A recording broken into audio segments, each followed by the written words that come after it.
Une petite fleur à clochette comme un remède à la morosité. Chaque année, elle revient sur les étals des fleuristes et pour de nombreux clients, il n'est pas question de déroger à la tradition. C'est pour qui que vous achetez du muguet aujourd'hui? Pour ma maman. Pourquoi c'est important pour vous de lui offrir cette fleur veille du 1er mai? Parce que son anniversaire est passé il n'y a pas longtemps et ça symbolise le renouveau, la saison, la belle saison qui arrive et voilà. C'est dommage que ça ne tient pas longtemps. En général, je l'achète dans un petit pot, comme ça tient plus longtemps.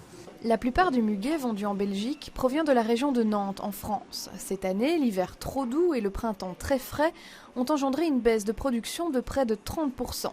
Mais Marc, fleuriste à Kuckelberg, a tout de même réussi à être livré.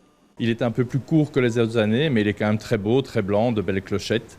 Et il est très odorant, donc voilà, il vaut mieux d'un côté cela que quand il fait trop chaud et que le muguet est trop avancé peut-être. Dans ce magasin, on mise sur l'originalité.